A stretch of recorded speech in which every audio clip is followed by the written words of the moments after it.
Vancouver, when I did the last talk, a guy came to me at the break who'd been on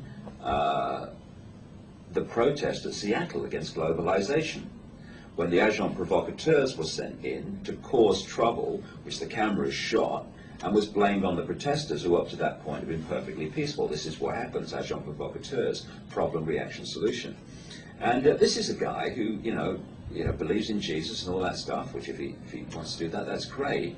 But the point is, he wasn't some way out guy who smokes a weed or something and has visions.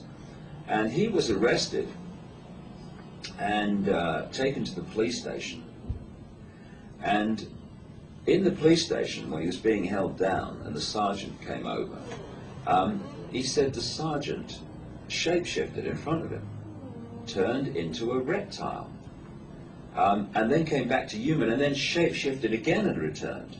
So then when you talk to insiders, and when you look back at the texts that talk about the fact that this serpent race exists in planes unknown to man, just outside this frequency range, then there is a gathering mass of evidence that this is going on. And, again, people who dismiss it without question, without research, and without reading further about it, they're not making a statement about me. They're making a statement about themselves. The idea that they can come to definite conclusions about something without even looking at it. I mean, excuse me, and you claim to be in control of your own mind. So it's not my job to persuade them. I don't want to persuade them. But the point is, there's a gathering massive evidence to support it. And what I was going to say is, you talk to physicists, and even within this frequency range, this narrow frequency range that we can access, that we call the universe, we can only see about 10% of the matter that exists in this universe. We can only see matter that reflects light. Luminous matter, they call it. Dark matter that doesn't reflect light in a way that we can perceive it, we can't see. So you look at the fantastic diversity of genetics and expressions of life that we can see in this tiny 10% and less of this one little frequency range. Then you kind of think outside of this frequency range is infinity. If entities had not evolved through the reptilian stream, when you look at the unbelievable diversity of the reptilian species in this tiny little 10% of the universe that we can see, in this little frequency range, then it's not that it's fantastic that this species could throw up a form that is humanoid and has an intellectual intelligence. It's actually staggering if it...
TV?